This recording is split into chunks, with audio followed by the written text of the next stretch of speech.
how one plans for a new year and succeed at the end of it all. Julius Nyanzi. He's commonly known as Omukenkufu Julius Nyanzi, or Professor Julius Nyanzi.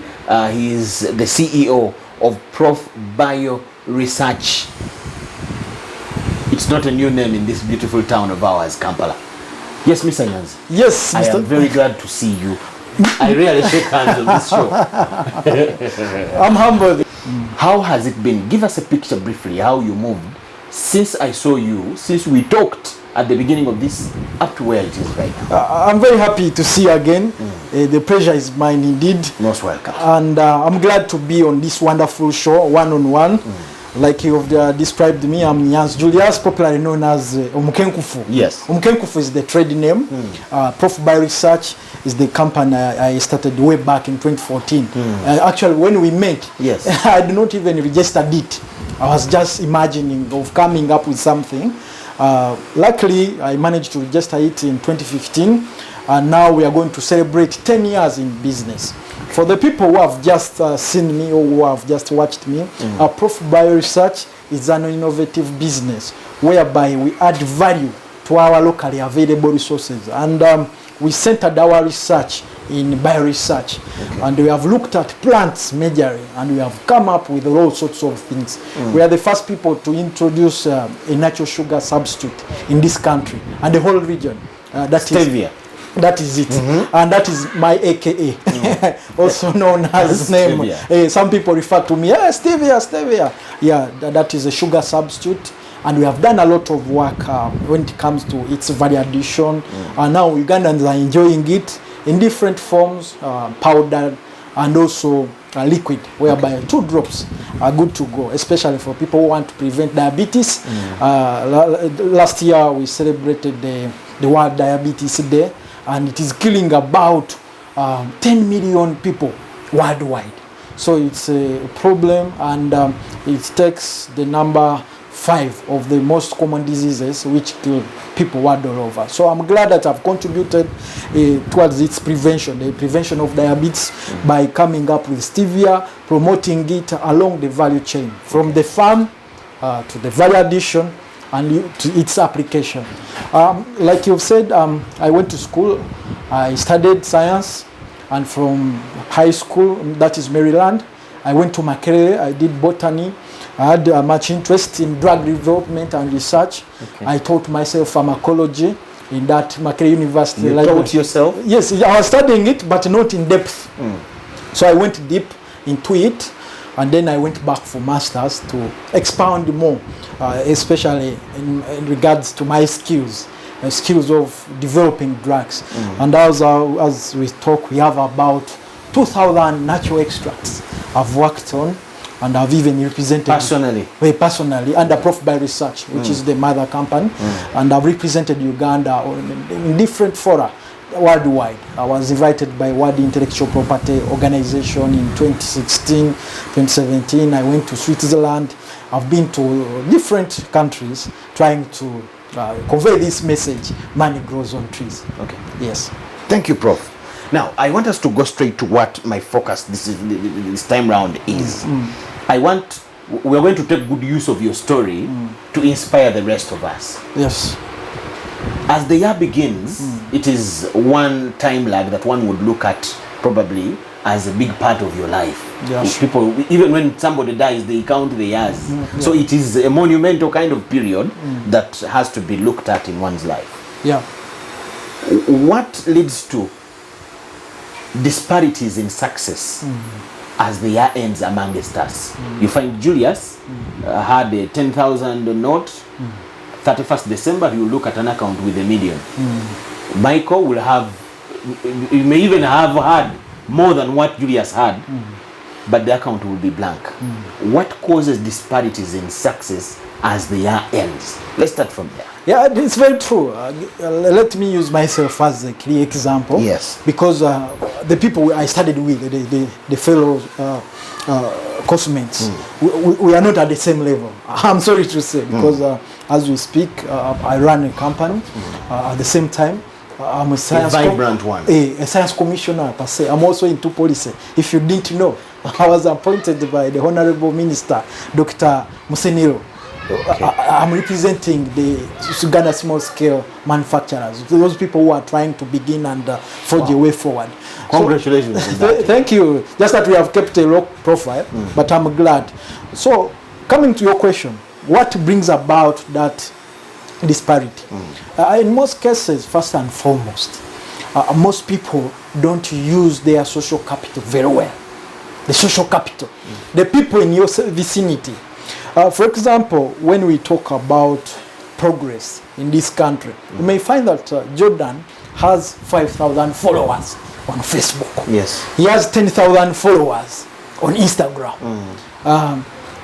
20,000 on Twitter or X. WhatsApp groups is among different groups, hundreds and hundreds of them. Yes. But once you're trying to engage them, you're sharing things of no substance. Just speaking a story from here, a gospel, without even base or key of no value, key foundations. Then you share to other people. Like that, the year goes in, the year goes like that, without any business attachment to your stories you're sharing. So for me, I think we are not using the social capital very well. Because if you are using social capital very well, if you're my friend, I'm a friend of somebody, and we have these people, a pool of them, 10,000, let's say, let us make an average of 10,000. Yes. And then I have something I'm doing, even if it is it's selling a bag of soap.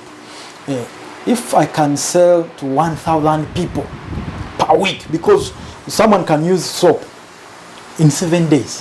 One family, they can use a bowl of soap in 7 days. So if you have... And it depends on the size of the family. The size of the family. Yes. Others use more because they clean here, utensils, they wash clothes, they do a lot of cleaning. So if I can sell a bar is around 8,000. 8,000. If I sell 1,000 per week, that is 80 million. To this pool of people, remember there are more than 10,000, but me I've chosen 1,000. Then I try to push business to them. Instead of sharing gospel to them, I share my business. Because these are people you went to school with, these are people you go to church with, yes. These are people in your vicinity, in your locality, in your club. If you can choose 1,000 people, that one I call it social capital. And you convey what you do to them. Seriously, even if they are 10,000 and 1,000 respond positively, you're in business. But the way people see you is the way they take you. What you share, there's this saying, garbage in, garbage out. If you're telling them things which are not constructive, obviously, they are not going to treat you that way. But if you show them I'm a business person, I have this simple project. You guys, regardless of what we are sharing in the groups, let us also push this. At least, not all of them will respond positively. But at least you will get some. But if you get 1%, and that is possible, that 1% can give you a push. Because if you can sell 1,000 bars of soap, that is 8 million. And then the second week the same. Because they will always come back to 16. Before you know it, the end of the month, you have 32 million. By the end of the year, you are over 300 million. So, key point, we are not using our social capital very well. Okay. That's what I can say. Especially... That doesn't take education, it doesn't take anything. Yes.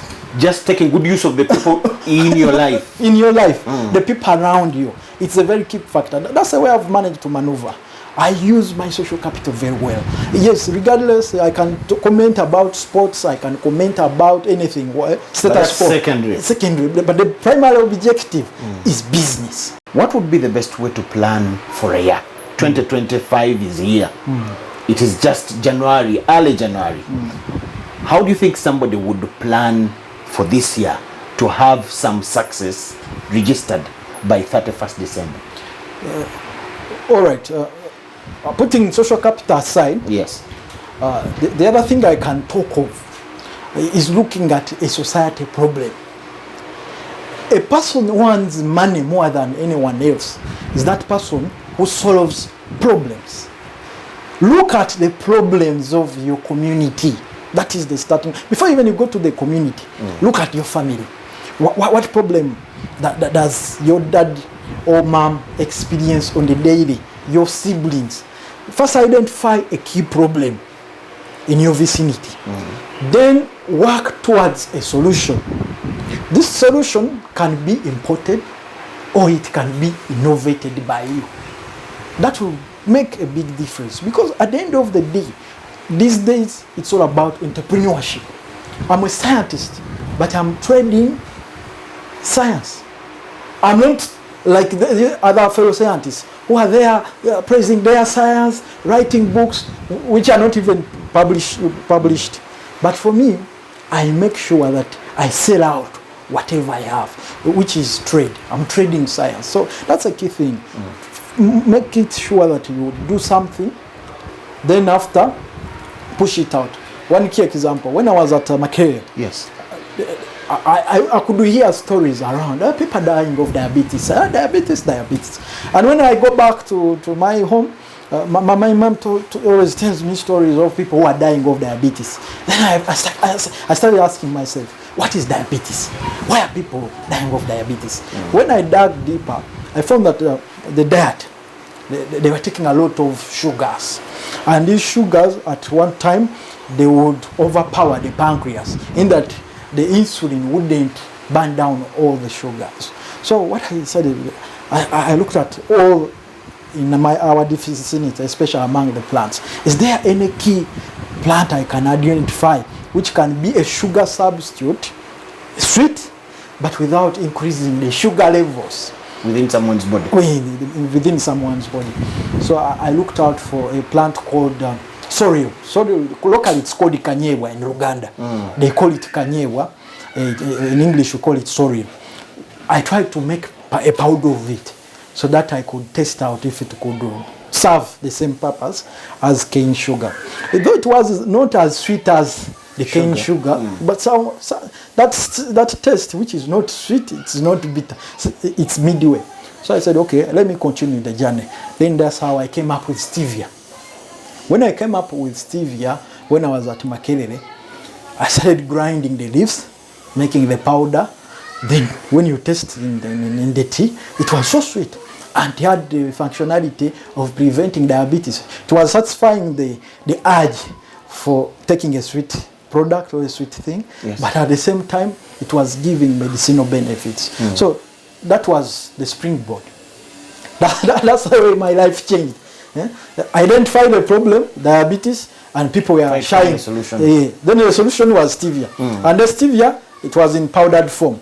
And this powdered form, okay, people liked it, but others would say that, that's sugar of yours. They called it stevia.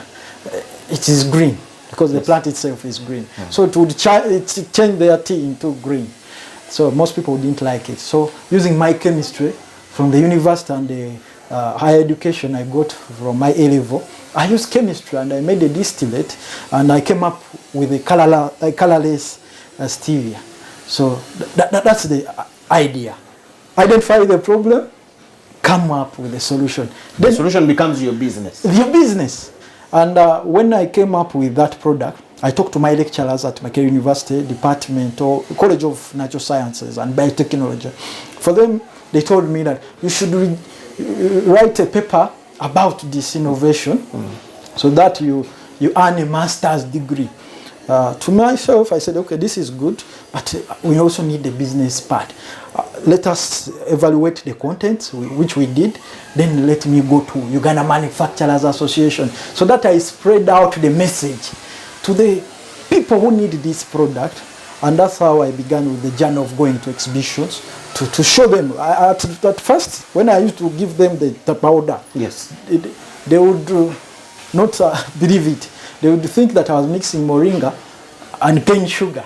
That forced me as a quick learner and a thinker to give them alongside the package. You buy a tin, I give you a free seedling. That was a promotion. Buy a tin, get a free seedling. That dispelled all disbeliefs, all the doubts. Yeah. So that is it. Identify the problem, come up with a solution. It will push you to the next level. As the year begins, or as the previous year ends and we're getting into the new one, at the end of the previous year and the beginning of the new one, people draw resolutions. I want this, I want this, I want this. But many of the people that you may talk to, they'll tell you, I have not achieved any, I've achieved like 20% or everything failed. Although there are some that may achieve whatever goals they set. Do you think this resolution setting as the year begins is realistic and can be really scored? And how? Yeah, resolutions are good because it's part of planning. You know, planning avoids failure. It makes you succeed along the way. Because if you have a plan, it's like having a map. You know, from this point, I'm going to this point and the other point. Okay. So it is very good. But planning without actions is it also tantamount to failure. You should plan as you walk the talk. Most people, they can plan. We keep plans within the papers. In the papers. They say, I want to do this. I want to change my career. I want to push my career to the next level. But that stops in writing. They don't push further, like getting the right people, getting the right resources, getting the right information, because information is also key. That helps you if you get the three right: the people, resources, and information. Information expands your knowledge, and once you're knowledgeable, you can innovate. Okay. And innovation comes with rewards. Like for us now, we are celebrating 50 awards in the span of 10 years. Yeah, 10 years, 50 awards. That's because I read a lot and even research a lot. So, but you don't stop at reading and researching. Yeah, your findings, you take a step. Yeah, to put it in practice. Practice.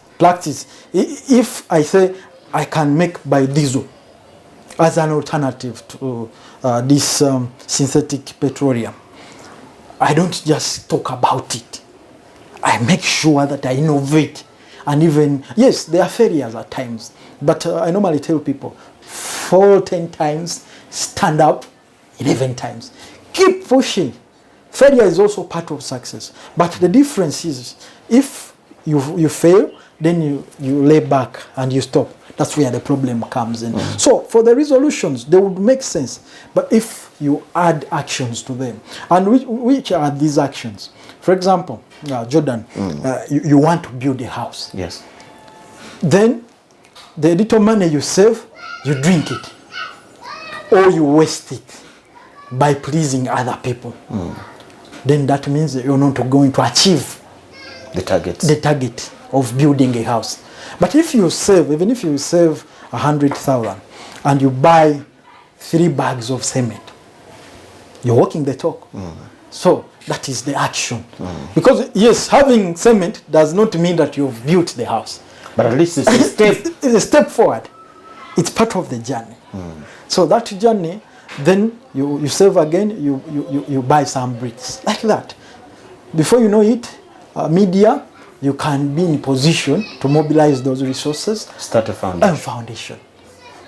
So, drawing the resolutions yes, becomes sensible when it is followed with actions. You don't just write them and keep them with yourself. Yes. You follow them up with actions. And one by one makes a bundle. In most cases, you want to draw a resolution, then tomorrow you make it work or you materialize it. No. Take it simple, one by one. A cement, a brick, a technical... A bit of everything that you need. You need an architect to give you the plan. Then once you join all this, then the resolution will be achieved or realized. What is your view about saving? Today we are doing it in so many ways. We do it individually. These days we have cash round, Ebibina. There are so many ways of saving. You have even heard of people that fight. The other day, somebody burnt a whole place in Mulago because they saved the money and didn't share it well. What is your view about saving, and what would be, because why am I asking you? Many people have a challenge of capital and money to start things. Okay. Somebody may think, let me save my money this year so that 2026 I'm having a shop somewhere, I'm having this somewhere. What's your view about saving? Saving is not bad, but it becomes pointless if you save and then eat. You should save and invest. There should be a multiplier effect. Okay. Don't save for purposes of spending this money on things which don't add value. But you should spend this money in projects or processes which multiply. Our biggest challenge as Africans, especially Ugandans, we save for the purposes of John is saving, without any clear guideline of what you want to do. But if I save, let's say I want to save for a machine which adds value to eucalyptus. That is a distiller. I have a friend, he has a forest, but each year they cut down trees. Now, the leaves remain behind. But I've seen an opportunity. That's the reason as to why we go back to the other thing of information. That if you save with information, with a clear guideline, it will make a point. Now, if I save, like for myself, I want to buy a machine which makes oil from eucalyptus. And I've gotten to know Prof. By Research buys eucalyptus oil at 300,000. So, if I manage to save that money and I buy that machine, this machine is going to give me profit at the end of the day, because there will be a multiplier effect. If I process eucalyptus leaves, I'll get oil, and this oil will be purchased. Then it becomes an asset, and to give me more money, because for example, an acre of eucalyptus, you can make 6 jerrycans of eucalyptus oil. And remember, these leaves are left behind by these. Yes. When the trees are cut, that is just rubbish. Rubbish. Others burn it. You actually collect and burn to clear the garden. But if me, I have the information. Yet it's valuable. It's valuable because saunas buy eucalyptus. These people who are into drug processing, they use eucalyptus. They are eucalyptus longeses for cough. During COVID, we are using eucalyptus for steaming, like this steam of mine. I can put eucalyptus if I have cough and flu. I'll be healed through aromatherapy. It's part of a channel of treatment called aromatherapy. So if I buy a machine and I process those leaves, I'm adding value to the eucalyptus leaves. At the same time, I'm growing my money. Because if, let's say I saved 3 million and I've acquired a machine of 3 million, and it's going to make me, because each jerrycan is 6 million of eucalyptus, and I've processed 6 jerrycan, that becomes 36 million in 1 year. Because of the multiplier effect of investing, it makes meaning to the saving aspect. So, saving is brilliant. But not for Christmas. Yes. It should be for investment. Investment is money that targets to multiply. Targets to be spent on something that will multiply this money. Yes, if we have invested 10,000, we are targeting 1 million. Yes, 1 million. That means that you should not be saving for the sake of saving, but save and invest. Save and invest. If you save to spend, saving is pointless. Like I told you, I mentioned earlier, many people's complaint here in our land is resources to start with. We talked of savings and things like that.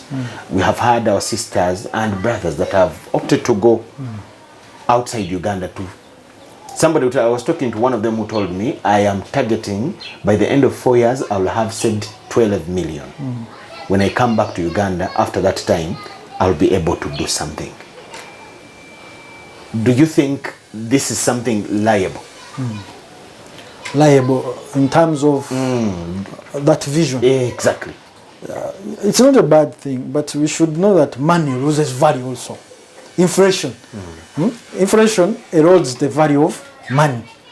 That's also another big challenge in economics. Because you may find that, let's say, a bag of cement 10 years back was, let's say, 20,000. Today it is 35,000. If you needed 1,000 bags to complete the structure, today you cannot, because of inflation. The prices have gone high. So my advice I can give to that young sister or brother of mine, they can invest as they keep adding more money into the project they have invested in. Especially projects related to fast consumer goods. There are many things we normally underlook, especially in the manufacturing world. Today, everyone is into manufacturing. Manufacturing is a key project whereby it can solve problems of today and tomorrow. How? If she has 12 million, yes, you may find that, let's say, for example, making an aftershave. Women after shaving, most people react. The skins react. So they need an aftershave. And you need the capital of 1 million to begin such an enterprise. Just that? Yeah, 1 million, including packaging, branding, and all those things.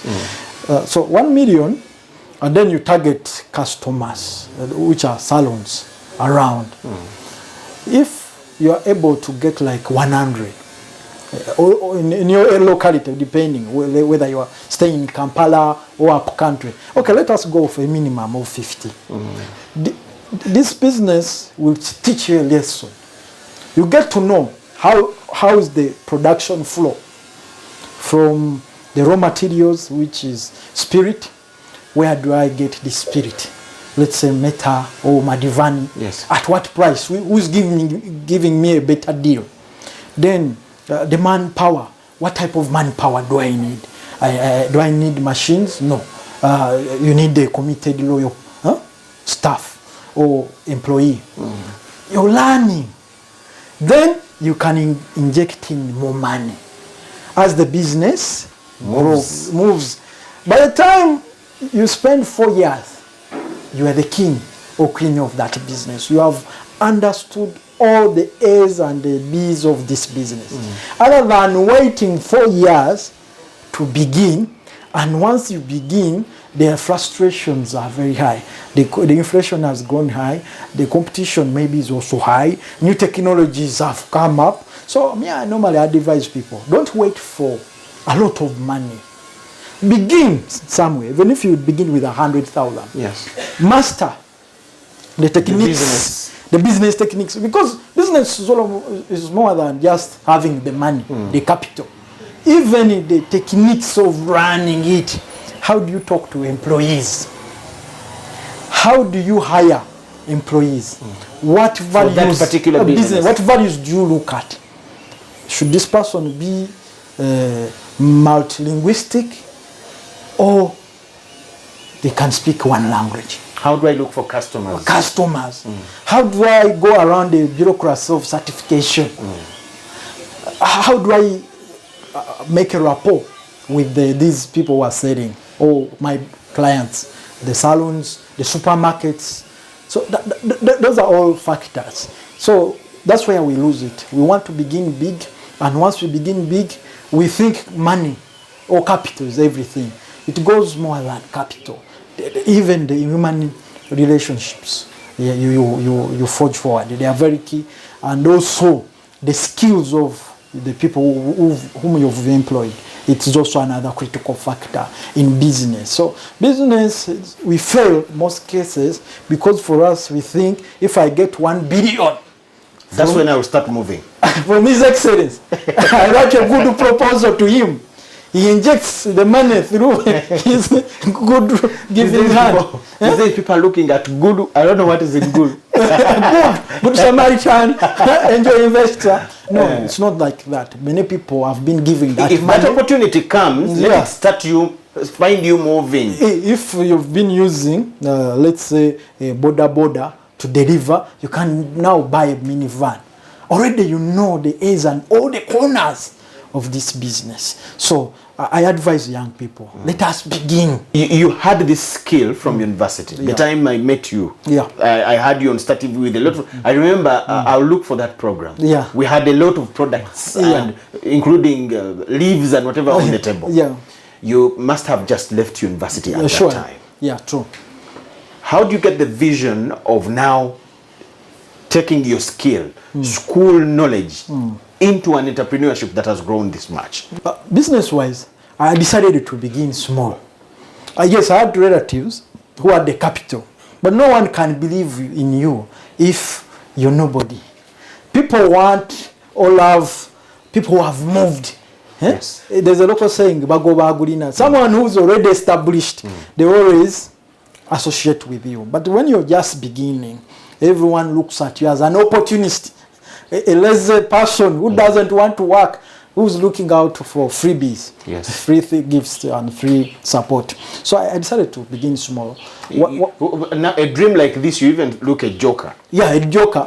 So I decided to begin small. How did I begin small? I talked to my lecturers at Makerere. We came up with a showcase. It is still there at Makerere University. Then I told them, I'll be selling my stevia seedlings from here. The sugar plant. Because making a sugar plant, that's a seedling, I just needed soil, and I can get soil from anywhere. And the fertilizers, which I knew how to make the fertilizers from banana peelings and the like. So I began with selling stevia because it was catchy. It was mind-blowing to have a plant which has which is 10 times sweeter than sugar, whereby you just put the leaf in tea and it is sweet. So I began by selling the seedlings. I raised capital, then I bought a mortar, and I started grinding. Echinu, mortar and pestle. I started grinding to make the powder. The money I accumulated, then I bought a machine. Actually, I went to Katwe to fabricate one, though it was not much effective, but it was a starting point. And I made an extract. Then the business kept on growing. I came here in Masana. I rented one room. Then before I knew it, I had the whole space, 1 acre now. Okay. Then from there, I went to Equatorial. Then I kept on pushing. Begin small. Find a way, be like Zacharias. Find somewhere. You have to see Jesus. If you want to see success, you get a tree where you can hang on and begin from there. So it's there is a man. He's a senior media person who now he no longer practices. One time he released a video saying, I started with a dog, and from a dog I bought a calf, then a cow. Yeah, sure. People made fun of him because his story to many people didn't look realistic. Yeah. What is that journey like of starting with the chinu till when you get a machine? Machines, yeah. To go to start now renting a room. What is that journey? How challenging is that kind of period? From a chinu to now realizing that I have a room that I've rented to start work. Yeah, it was very challenging, given the fact that most people always underrate beginners, especially in Africa. It's not like the whites, where you find the Silicon Valley. Those guys, they give that crowdfunding money. There's what we call crowdfunding or GoFundMe. It's not as simple as the other side. So what I did is to find something easier to begin with, which is selling the seedlings.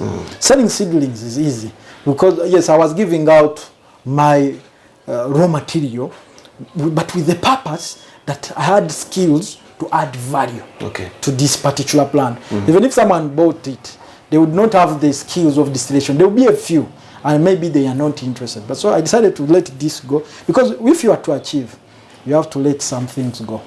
If I'm to give you something, that means that I'm letting something to go, then I earn another thing. You cannot win it all. So that was the strategy. Sell off these seedlings, raise some capital for materials, and then from there equipment. So that is the idea. For another person, my story may be different. Definitely. They will not go into plants because me, I had the knowledge of botany. But what I can say, let's say you are good at washing clothes. You may decide to give your clients an extra service of ironing. That for me, I wash for you, then I iron for you for free. That will give you that big demand compared to others. Okay. Or you always devise means. You come up with something which attracts someone's attention. For example, when I'm selling my stevia, I normally move with this aroma. I can put Christmas tree oil here. Also, I'm selling to someone stevia. They also ask me about this sweet smelling scent. Then I can give it to you for free, the scent, knowing that it will intrigue you to come back.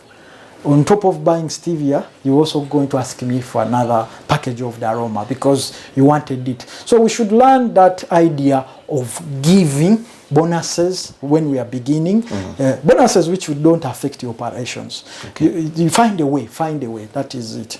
So that is one way for someone who's trying to raise capital, especially a young person. Then the other thing, like I started with, using your social capital. There are people who will support you regardless whether your product is working or not. Just wishing you well. Wishing you well. And those are your parents, first and foremost parents, siblings. Yes. And the relatives, they might be not all of them, but a few of them. And once you get their connection, push further into social settings.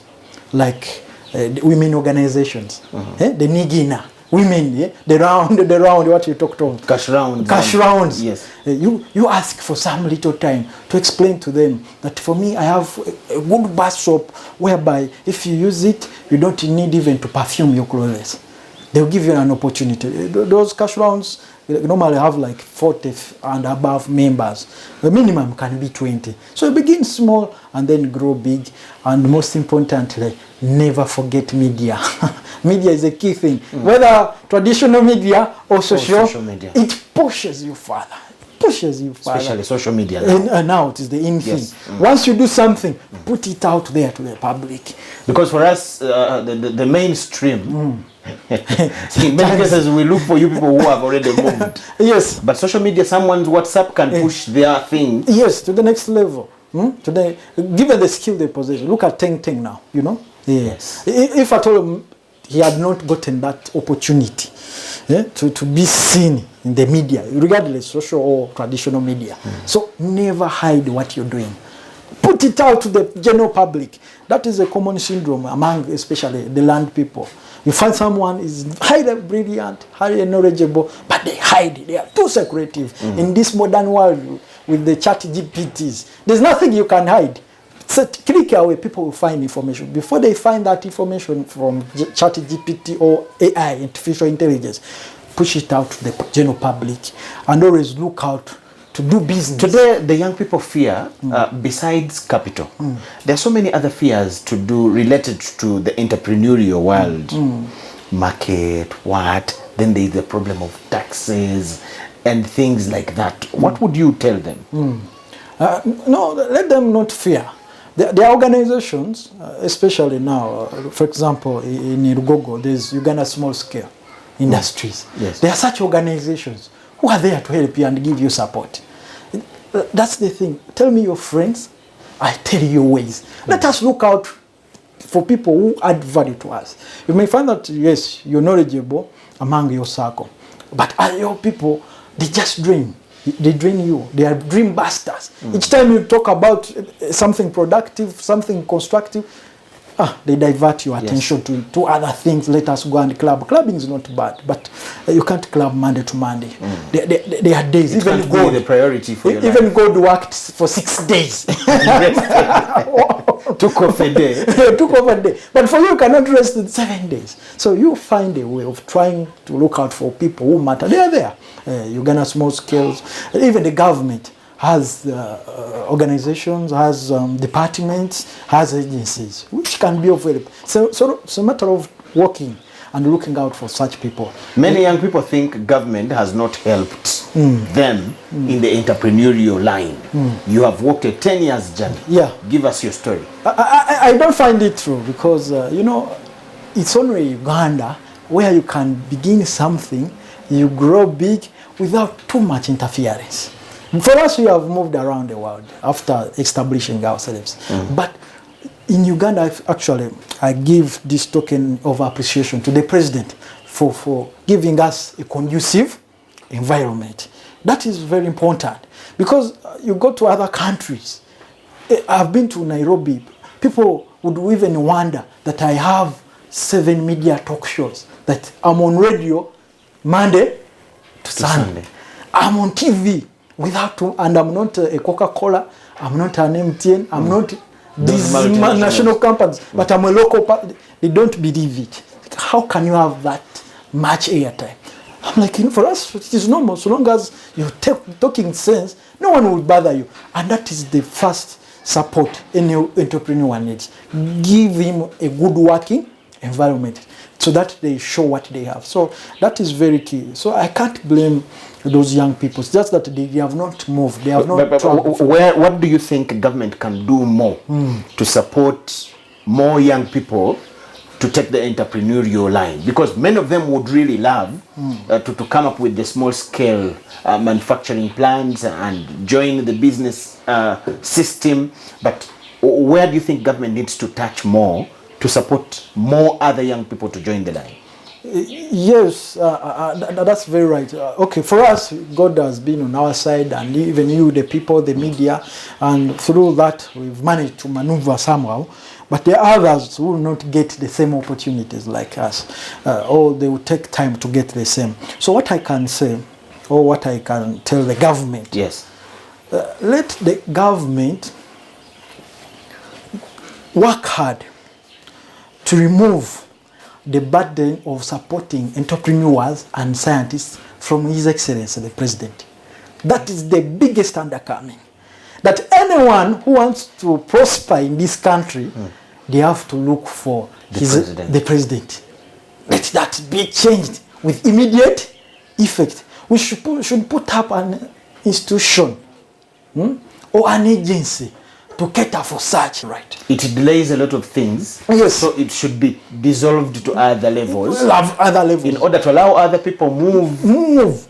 In that the president comes in to sanction or even launch, but not to be part of the funding mechanism or the support mechanism. Yes, he is the fountain of honor. Yes. But look at other countries. The US, they have the Silicon Valley, whereby they are entrepreneurs like Bill Gates, Mark Zuckerberg. They are there to help other technopreneurs to move forward. Okay. They don't have to look for Joe Biden. As long as you're part of the Silicon Valley, you work hard. So we should come up with a Silicon Valley of a sort here that will propel us forward. The last time I talked to you, you had stevia, you had the eucalyptus product. How much have we added as we speak? How much products have we added? Now I've diversified. In the span of 10 years. I want us to inspire people that... In the span of 10 years, yes. Now, by the time we met, I had Zulu awards. Now today I have 50. 50 awards? Yes. Ugandan or from outside Uganda? Mix Uganda, East Africa and abroad. Then I've written books now. Okay. Three copies now. Money grows on trees. Because for me, I use trees to prosper. Eucalyptus, I make eucalyptus oil, and people who want to make creams which repel mosquitoes, they would use that product.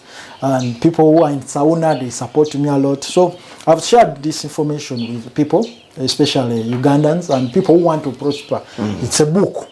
I'm not mean. I've shared my journey with them by telling them that money grows on trees. Stevia, it's still there. It is a household name. It's our first product. But I've added on about 1,000 technologies. Now I graduated from just producing products into now selling fellow Ugandans the technologies.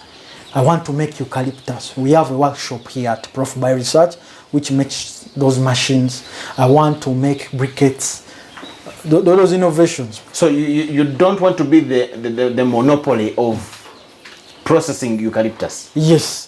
I've decided to share the information through the slogan, the slogan is iron sharpens iron. Okay. Chuma chiwagala. Yes. Each one help one. So that is it. Because there's a big vacuum. There's a big knowledge vacuum in this country. You cannot serve the whole market worldwide. Yes. But you can empower others and they become your outgrowers or your base, of which they can always link you out where you cannot be. Because now I'm very busy. Now they become the the chain or the coordinating factor in our processing journey. So what exactly happens where we are here? Is it a production house? And how is it different from what we see at Equatorial? Equatorial is more of the where I applied the pharmacognosy, the drug development and research. I studied help with the alternative medical systems, and so I practice it from there.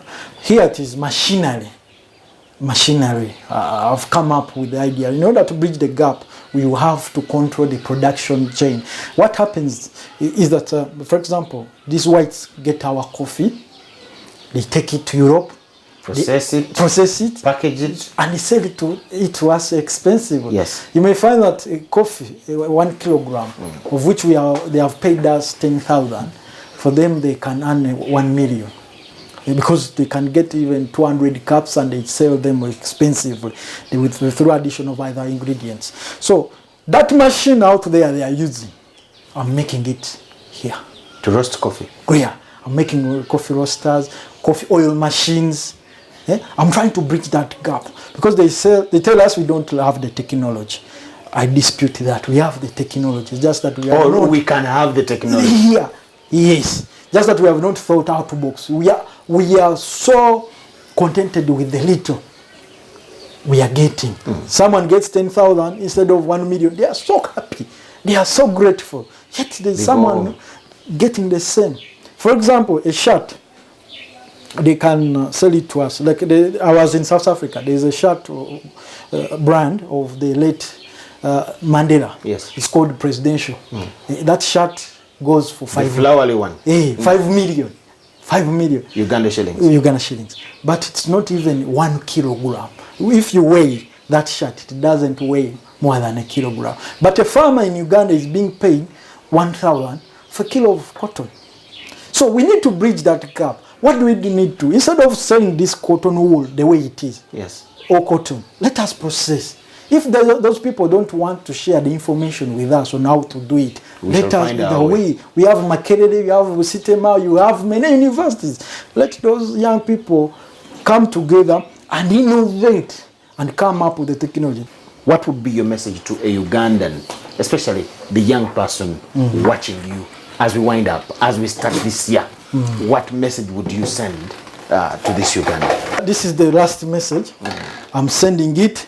And it's a practical message. Okay. It's a practical message because me, I like walking the talk.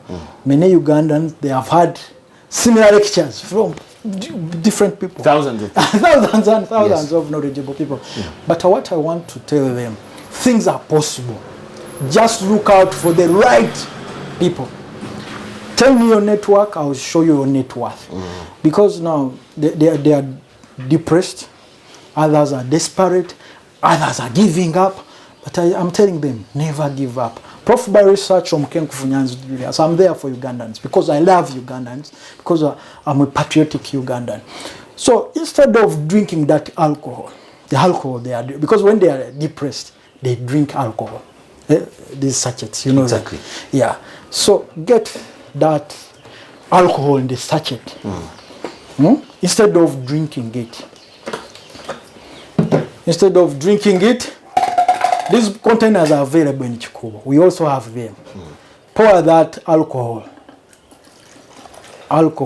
in a sprayer bottle like this. After pouring it, let me pour. You know them? They are different brands.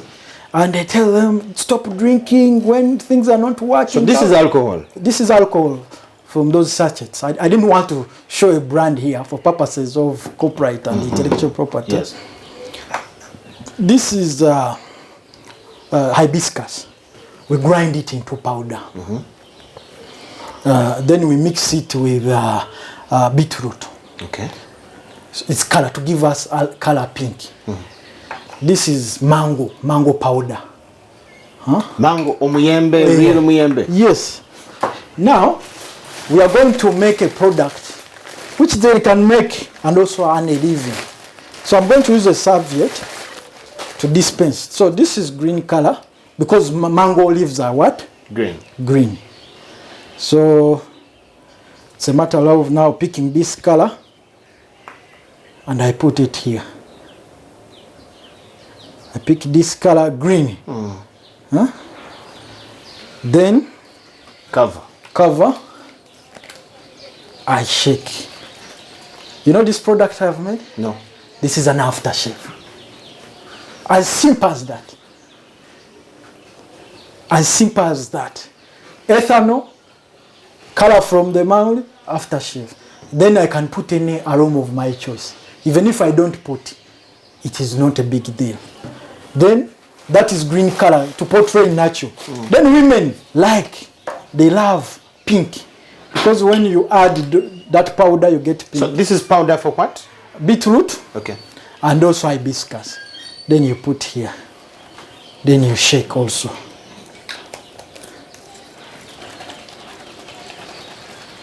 This is pink. And this, you go to any salon, supermarket, you put your name, Jordan, Bali Baseka, aftershave. As simple as that. You can make even 1,000 units, even if you make a profit of 1,000 every day. Among your social media followers, on TikTok, on Facebook, on X, on what other thing, WhatsApp, all those groups, you need 100 people out of that. Those numbers, and you make such simple products. You don't need machines. You don't need a lot of capital. The capital here is 10,000. That money. Buying this liquid. Ethanol or liquid, the sachets, alcohol. And the colors are available free. If you want brown. Sachets, the real alcohol people drink? Yes. Because when young people are depressed, they drink alcohol. Don't drink it. Use it to make money. And the difference and the history will be told. This is the difference. Wow. So as simple as this, it's not capital. You have the people who are going to buy this, but what you lack is the knowledge.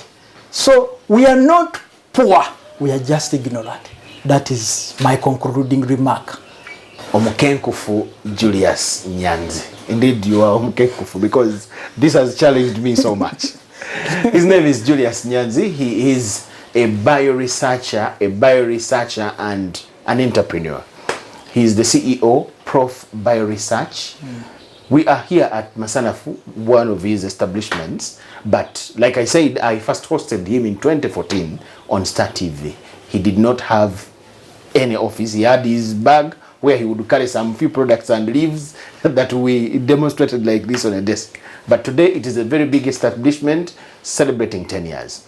I wanted a program like this for motivational purposes as we start the year 2025.